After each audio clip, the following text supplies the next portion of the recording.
ને લગતો આપણે આપ્યો છે કે નીચેના વાક્યમાં રેખાંકિત સમાસનો પ્રકાર જણાવો. વાક્ય આપણે આપ્યું છે નહીં હોય ત્યારે આખી નર્મદા આપણી હોય. તો જે શબ્દ આપ્યો છે નર્મદા એની નીચે આપણે રેખાંકિત એટલે કે રેખા કરેલી છે.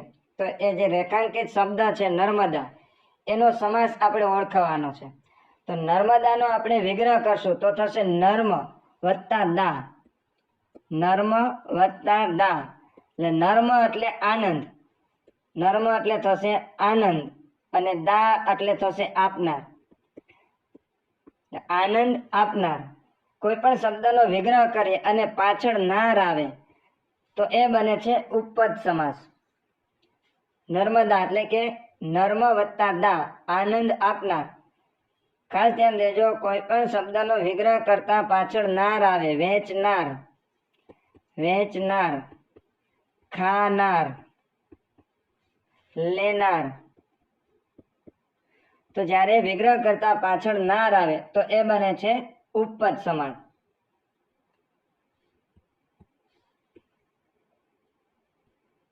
બીજો છે ખોખરુનો સાચો પર્યાય શબ્દ શોધો. ખોખરું એટલે અંદરથી પોલાણવાળી જગ્યા. તો અંદરથી પોલાણવાળી જગ્યા કેમાં હોય? એ હશે ગુફાની અંદર. ખોખરુનો સાચો પર્યાયવાચી શબ્દ થશે ગુફા. ભયજનક ગતિએ વાહન ચલાવવું કઈ કલમ હેઠળ ગુનો બને છે? ભયજનક ગતિએ વાહન ચલાવવા બદલ કલમ નંબર 184 મુજબ ગુનો બનશે. એટલે જવાબ છે બી, કલમ નંબર 184. સંયુક્ત રાષ્ટ્ર એટલે કે યુનાઇટેડ નેશનનું મુખ્ય કાર્યાલય ક્યાં આવેલું છે? હેડક્વાર્ટર. સંયુક્ત રાષ્ટ્રનું હેડક્વાર્ટર, યુનાઇટેડ નેશનનું મુખ્ય કાર્યાલય એ આવેલું છે ન્યુયોર્કની અંદર.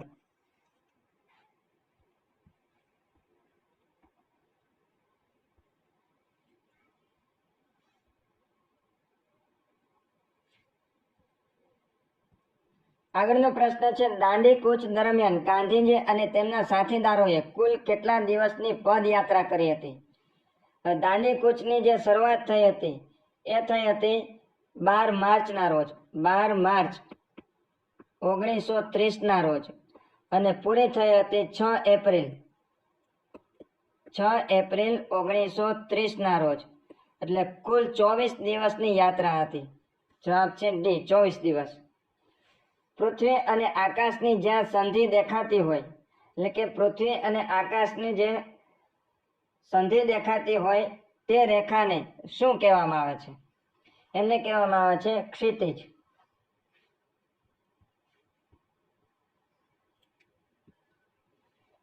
નીચે આપેલા વાક્યનો છંદ ઓળખાવો.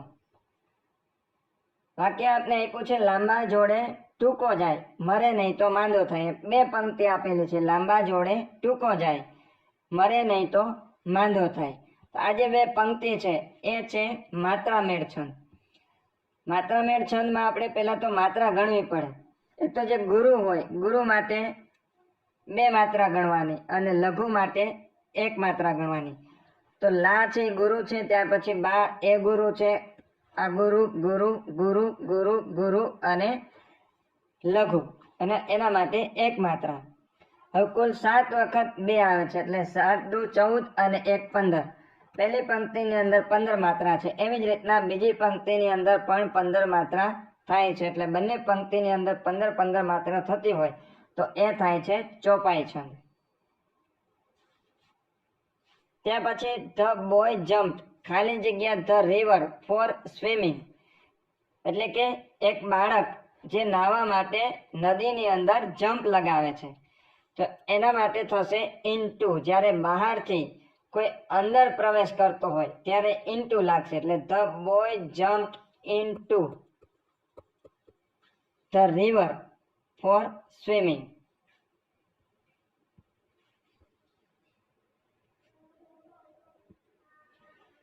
બે પાઇપ એ અને બી અનુક્રમે 10 કલાક અને 15 કલાકમાં ટાંકી ભરે છે. નળ અને ટાંકીને લગતો પ્રશ્ન છે. બે પાઇપ છે એ અને બી. એ છે એ 10 કલાકમાં ટાંકી ભરે છે, જ્યારે બી છે 15 કલાકની અંદર ટાંકી ભરે છે. જો બંને પાઇપ એક સાથે ચાલુ કરવામાં આવે તો આ ટાંકી ભરાતા કેટલો સમય લાગશે। એકદમ સિમ્પલ પદ્ધતિથી આપણે ગણતરી કરશું તો એ અને બી ખાસ ધ્યાન દેજો કેવી રીતના ગણતરી થશે। એ છે એ 10 કલાકની અંદર ટાંકી ભરે છે અને બી છે એ 15 કલાકની અંદર ટાંકી ભરે છે। તો ટાંકીની ક્ષમતા કેટલા લીટરની હશે એ આપણે શોધવું પડશે પહેલા। તો ટાંકીની ક્ષમતા છે એ શોધવા માટે આપણે શું કરવું પડશે તો કે 10 અને 15 નો લસા લેવાનો। 10 અને 15 નો લસા લેશું એટલે આવશે 30। 10 તેરી 30 અને 15 દુ 30। કુલ ટાંકીની ક્ષમતા કેટલી આવી 30 લીટરની। 30 લીટરની ટાંકી છે એ છે એ 10 કલાકની અંદર ભરે છે તો 1 કલાકની અંદર કેટલા લીટર ભરશે એટલે 10 ને કેટલા વડે ગુણશું તો 30 થશે તો કે 10 3 30। એટલે એ છે એ 1 કલાકની અંદર 3 લીટર ભરે છે।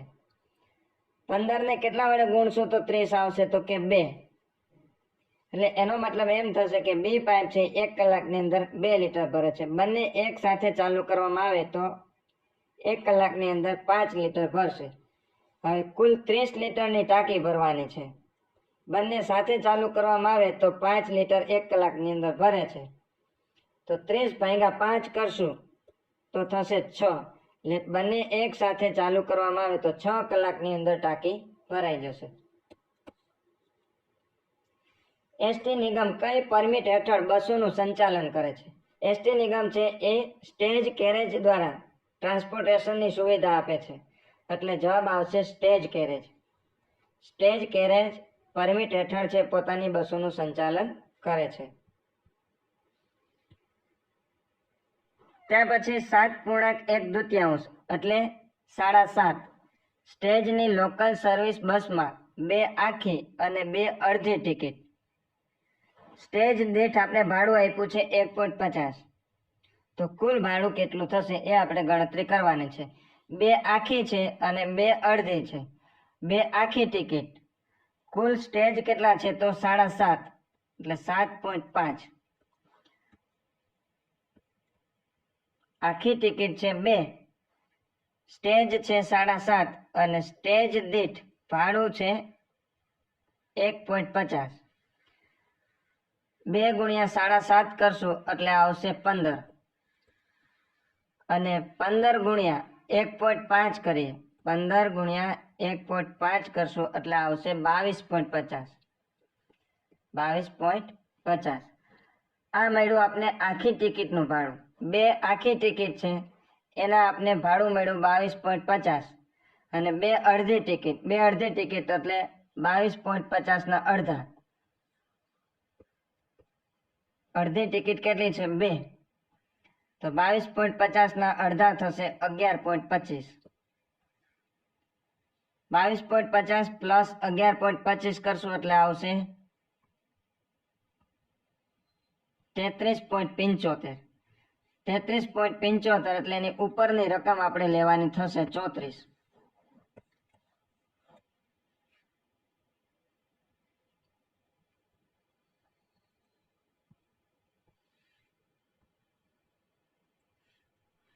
અઢાર સ્ટેજની મુસાફરી અને ભાડું છે 3.30 પ્રતિ સ્ટેજ। કુલ 18 સ્ટેજની મુસાફરી છે અને પ્રતિ સ્ટેજનું ભાડું છે 3.30 તો કુલ ભાડું કેટલું થાય તો 18 ગુણ્યા 3.30 કરશો એટલે આવશે 59.40 એટલે ઉપરનું ભાડું એટલે થશે 60।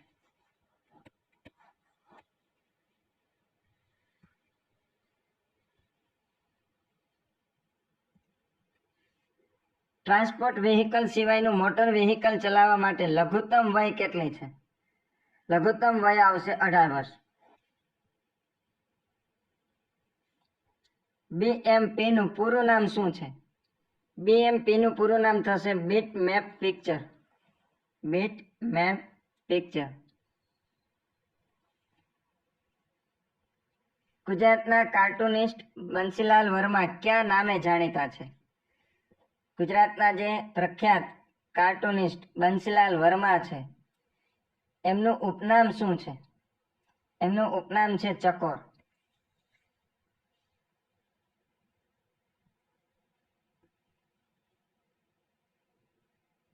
ત્યાં પછી 180 કિલોમીટરની મુસાફરી છે। એક સ્ટેજ બરાબર 6 કિલોમીટર અને ભાડું આપ્યું છે 1.20 પ્રતિ સ્ટેજ. કુલ કિલોમીટર આપણે આપ્યા છે 180. એને આપણે સ્ટેજમાં ફેરવવા પડશે કારણ કે ભાડું આપણે સ્ટેજમાં આપ્યું છે. એક સ્ટેજ બરાબર 6 કિલોમીટર એટલે 180 ભાગ્યા 6 કરશું. 6 તેરી 18 એટલે કુલ સ્ટેજ થશે 30. અને એક સ્ટેજનું ભાડું આપ્યું છે 1.20 એટલે 30 ગુણ્યા 1.20 કરશું એટલે આવશે 36.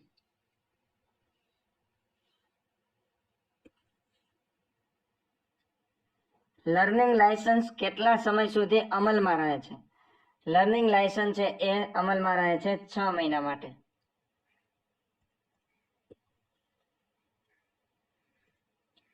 કંડક્ટર લાયસન્સ માટે લઘુત્તમ વય કેટલી છે?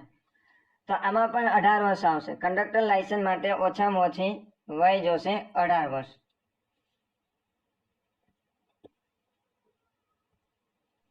ત્યાર પછી 30 સંતરા અને 75 સફરજનની કુલ ખરીદ કિંમત 510 છે. એક સફરજનની ખરીદ કિંમત 2 હોય તો સંતરાની સરેરાશ કિંમત કેટલી હશે? ખાસ જોજો કેવી રીતના આપણે મેળવશું તો કે 30 સંતરા આપ્યા છે. એકદમ સરળ છે. 30 સંતરા પ્લસ 75 સફરજન.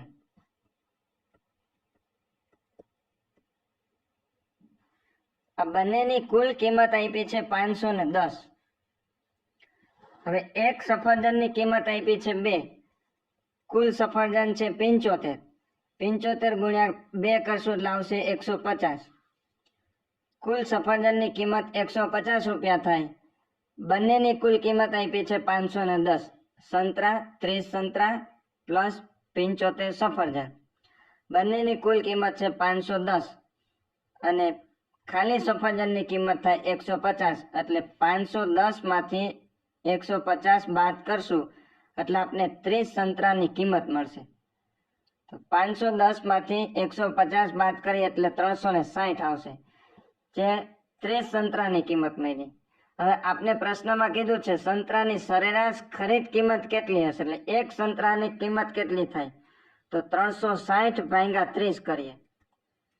0 0 ઉડી જશે ને 12 તેરી 36. એક સંતરાની કિંમત થશે 12 રૂપિયા.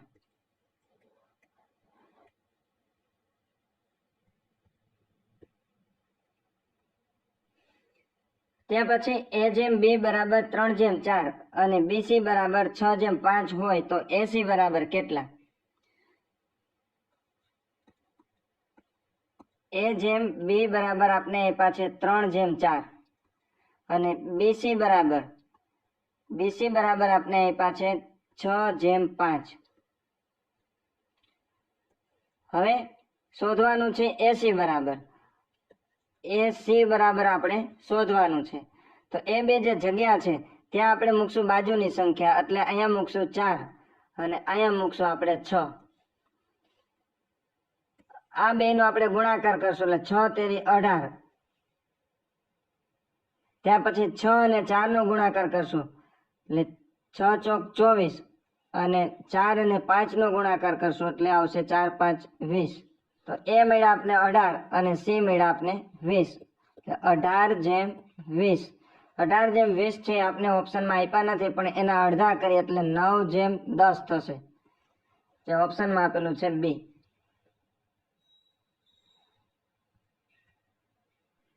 ત્યાર પછી નીચે પૈકી કયો ચેતાકોષનો મહત્વનો ઘટક છે? ચેતાકોષ માટેનો મહત્વનો ઘટક છે એ છે કોષકાય.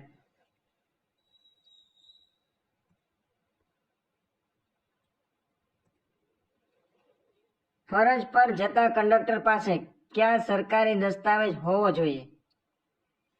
ફરજ પર જતા કંડક્ટર પાસે હોવો જોઈએ લાયસન્સ બેજ, એટલે જવાબ છે B.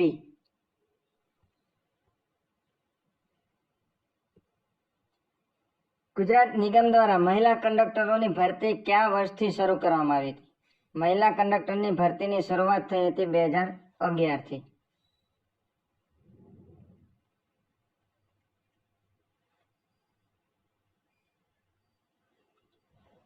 ઉત્તરાર્ધ મહોત્સવ ક્યાં ઉજવાય છે? એ ઉજવાય છે મોઢેરા ખાતે.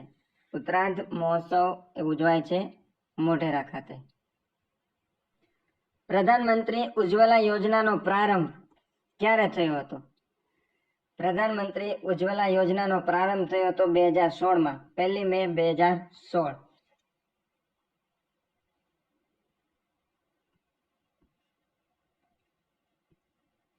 દેવભૂમિ દ્વારકા જિલ્લાનું મુખ્ય મથક ક્યાં આવેલું છે? દેવભૂમિ દ્વારકાનું મુખ્ય મથક એ છે ખંભાળિયા. જીએસટી ક્યારથી અમલમાં આવ્યું? જીએસટી એટલે કે ગુડ્સ એન્ડ સર્વિસ ટેક્સ એ અમલમાં આવ્યું 1 જુલાઈ 2017ના રોજ. 1 જુલાઈ 2017.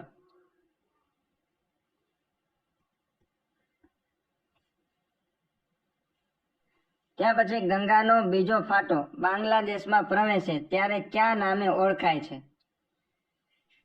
જવાબ છે સી, પદ્મા. ગંગા અને સિંધુ નદી વચ્ચે જળ વિભાજનનું કામ કયું શહેર કરે છે? ગંગા અને સિંધુ નદી વચ્ચેનું જે જળ વિભાજનનું કામ છે એ કરે છે અંબાલા નામનું શહેર.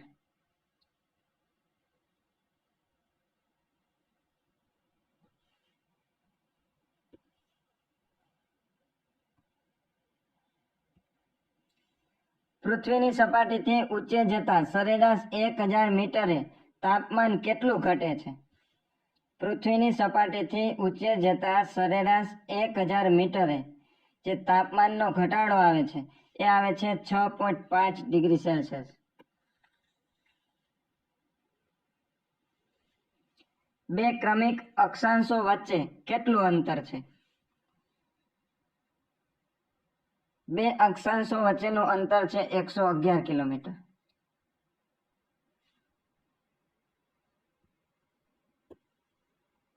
ત્યાર પછી 22 એપ્રિલ કયા દિવસ તરીકે ઉજવવામાં આવે છે?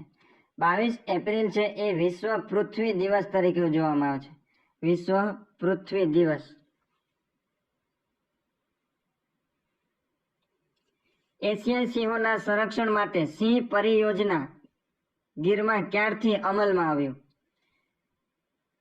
એશિયાઈ સિંહોના સંરક્ષણ માટે સિંહ પરિયોજના ક્યારથી અમલમાં આવ્યું છે અથવા તો ક્યારથી શરૂ કરવામાં આવ્યું? જવાબ છે 1972. સિંહ પરિયોજનાની શરૂઆત થઈ હતી 1972.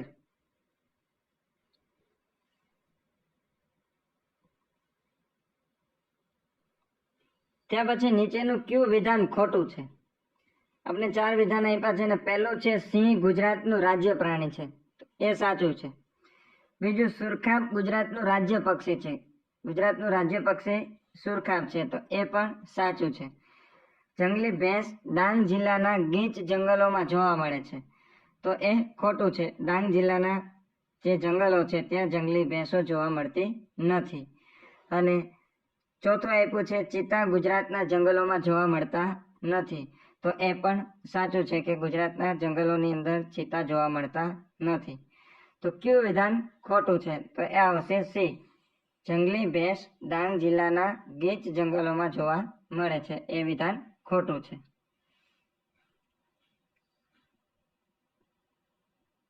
કૃષ્ણરાજ સાગર બહુહેતુક યોજના કઈ નદી પર આવેલી છે? તો કૃષ્ણરાજ સાગર બહુહેતુક યોજના છે એ આવેલી છે કાવેરી નદી ઉપર, જે આવે છે કર્ણાટક રાજ્યમાં.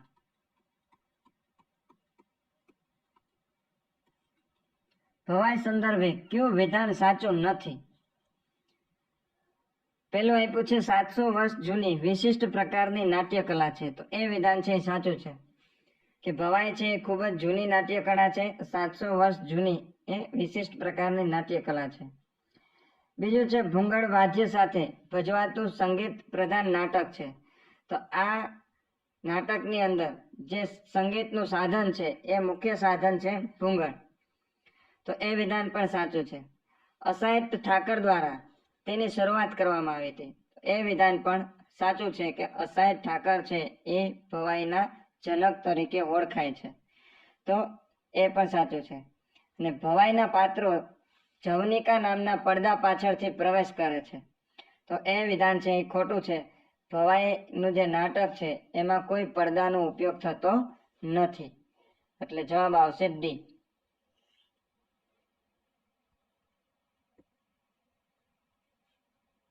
આગળનો પ્રશ્ન છે દૂત વાક્યમ કર્ણભાર અને ઉરુભંગ ના રચયિતા કોણ છે?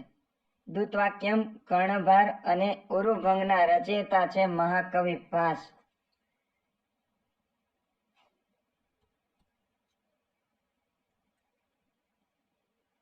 ઉપનિષદ કાળમાં આર્ય સંસ્કૃતિ અને ધર્મના કેન્દ્ર તરીકે જાણીતું વિદ્યા કેન્દ્ર કયું છે? ઉપનિષદ કાળની અંદર જે આર્ય સંસ્કૃતિ અને ધર્મના કેન્દ્ર તરીકે પ્રખ્યાત કેન્દ્ર એ છે વારાણસી.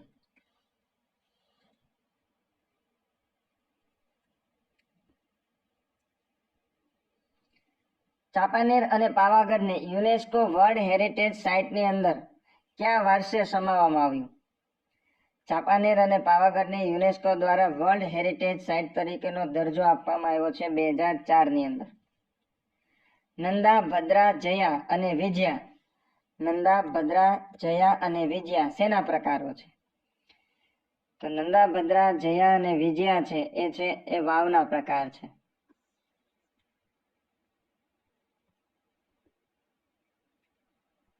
પ્લાસીનું યુદ્ધ ક્યારે લડાયું હતું? પ્લાસીનું યુદ્ધ લડાયું હતું 23 જૂન 1757 ના રોજ. 23 જૂન 1757.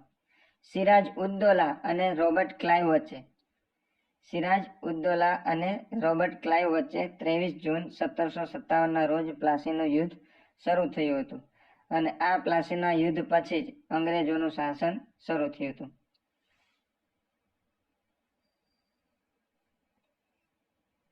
ચંદ્રનગર, માહે, કરાઈકલ અને પોંડિચેરી આના ઉપર કઈ યુરોપિયન પ્રજાનું આધિપત્ય હતું, એટલે કે એમનું શાસન હતું? તો ચંદ્રનગર, માહે, કરાઈકલ અને જે પોંડિચેરી વિસ્તાર છે એમાં ફ્રેન્ચોનું શાસન હતું. જવાબ છે એ ફ્રેન્ચ.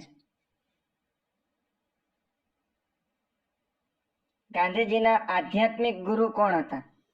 ગાંધીજીના આધ્યાત્મિક ગુરુ હતા શ્રીમદ રાજચંદ્ર.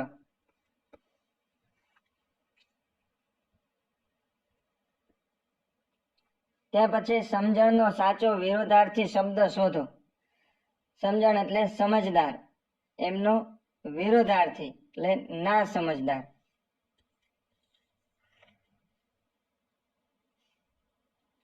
જાદુઈ લાકડી ફરવી રૂઢિપ્રયોગનો અર્થ જણાવો.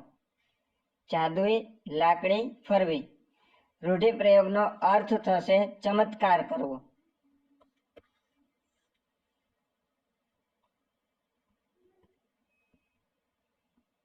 ત્યાર પછી નીચેના વાક્યનો અલંકાર ઓળખાવો.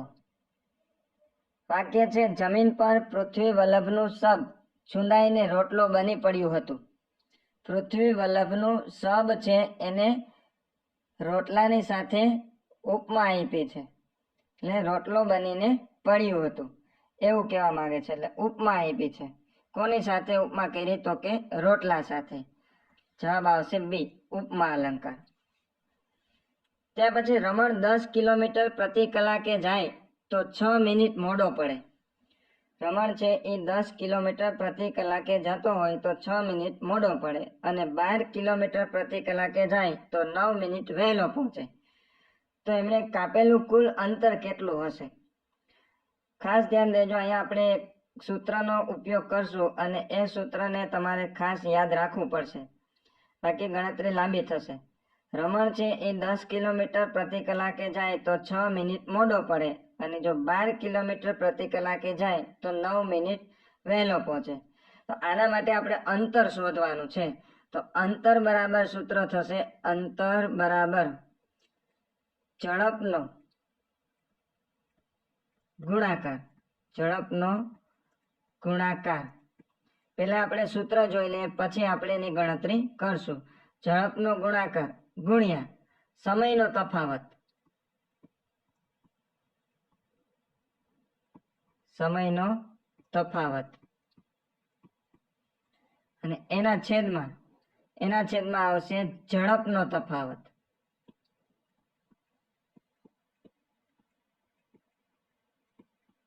અને ગુણ્યા 60. 60 એટલા માટે લીધું કે કલાકની અંદર કુલ 60 મિનિટ હોય છે એટલા માટે. અંતર બરાબર ઝડપનો ગુણાકાર. ઝડપનો ગુણાકાર એટલે કઈ ઝડપ? તો કે 10 અને 12. પ્રથમ 10 કિલોમીટર પ્રતિ કલાકે જાય છે અને બીજી વખત 12 કિલોમીટર પ્રતિ કલાકે જાય છે. એટલે 10 ગુણ્યા 12 એટલે ઝડપનો ગુણાકાર. ત્યાર પછી સમયનો તફાવત. સમયનો તફાવત એટલે પહેલા 6 મિનિટ મોડો પડે છે અને પછી 9 મિનિટ વહેલો પહોંચે છે, એટલે કુલ સમયનો તફાવત આવશે 15 મિનિટ. 6 મિનિટ પહેલા મોડો પડે છે અને બીજી વખત 9 મિનિટ વહેલો પહોંચે છે, એટલે કુલ તફાવત આવશે 15 મિનિટનો. અને એના છેદમાં ઝડપનો તફાવત. ઝડપનો તફાવત એટલે કેટલો? તો કે પહેલા 10 કિલોમીટર પ્રતિ કલાકે જાય છે અને 12 કિલોમીટર પ્રતિ કલાકે, એટલે કુલ 10 માંથી 12 બાદ કરશું એટલે આપણે ઝડપનો તફાવત મળશે 2 કિલોમીટર અને એને ગુણ્યા 60. છેદ ઉડાડી દઈએ તો 15 ચોકું 60, 6 દુ 12. 10 ગુણ્યા 6 કરીએ, 10 ગુણ્યા 6 કરશું એટલે આવશે 60 અને એને ભાગ્યા 4. 60 ભાગ્યા 4 કરશું એટલે આવશે 15, જે આપણે આપેલું છે ઓપ્શનમાં ડી. ત્યાર પછી એસટી બસમાં સીટ નંબર 6, 7, 8, 9 અને 10 કોના માટે અનામત રાખવામાં આવે છે? જવાબ છે સ્ત્રીઓ માટે. એસટી નિગમના કંડક્ટરે પોતાનો બેજ ક્યાં લગાવવાનો હોય છે? એસટી નિગમના જે કંડક્ટરો છે એમનો પોતાનો બેજ છે એ શર્ટ પર ડાબી બાજુના ખિસ્સા ઉપર લગાવવાનો હોય છે.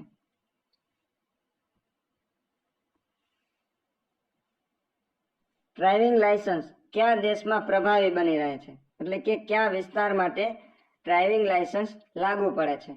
તો જવાબ આવશે સમગ્ર ભારતમાં.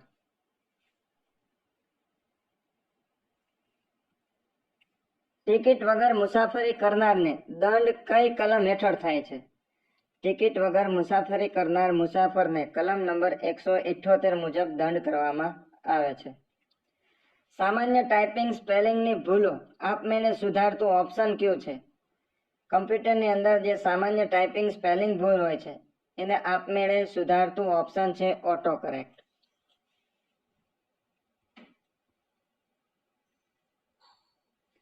વેબ કન્ટેન્ટ પ્રદર્શિત કરવા માટે કઈ ભાષાનો ઉપયોગ થાય છે?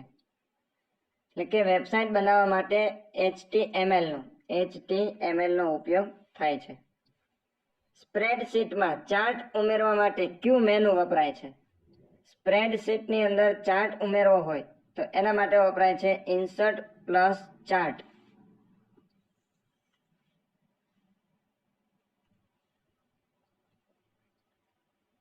ઇમેજની ઊંચાઈ અને પહોળાઈ પિક્સેલમાં દર્શાવતો ગુણધર્મ કયો છે? એટલે કે ઇમેજની ઊંચાઈ અને પહોળાઈ દર્શાવતો ઓપ્શન કયો છે? એ છે હાઇટ અને વેઇટ.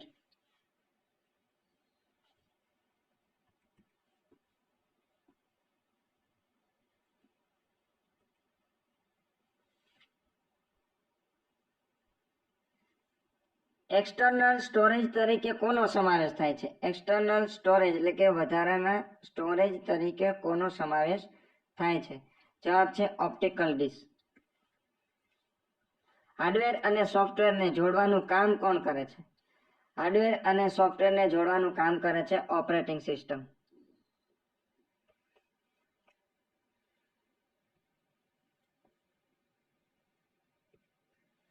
નીચેનામાંથી નાનામાં નાનો યુનિટ કયો છે? નાનામાં નાનો યુનિટ છે બાઇટ. નોટપેડ કયા પ્રકારનું સોફ્ટવેર છે? નોટપેડ છે એ છે યુટિલિટી પ્રકારનું સોફ્ટવેર છે, જે મૂળભૂત એમ કહેવાય કે ટેક્સ્ટ અને એડિટિંગ માટે ઉપયોગમાં લેવાતું હોય છે.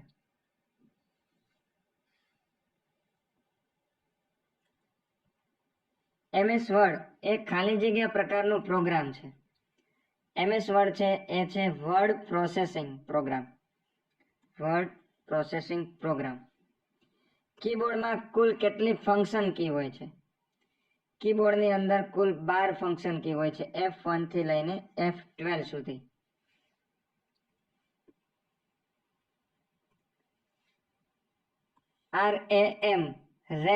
RAM એટલે શું? તો રેમ એટલે થશે random access memory. Random access memory.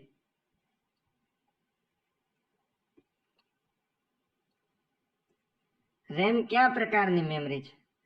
તો રેમ છે એ પ્રાઇમરી મેમરી છે. કેવી છે? Primary memory.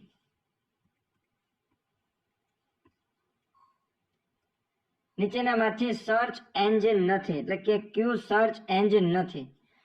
તો ગૂગલ છે એ સર્ચ એન્જિન છે, બિંગ પણ સર્ચ એન્જિન છે, યાહુ પણ સર્ચ એન્જિન છે, મોઝિલા છે એ સર્ચ એન્જિન નથી. તો મોઝિલા છે એ છે વેબ બ્રાઉઝર. એટલે જવાબ આવશે ડી. વેબ પેજ રિફ્રેશ કરવા માટે કઈ કી વપરાય છે? વેબ પેજને રિફ્રેશ કરવા માટે વપરાય છે F5.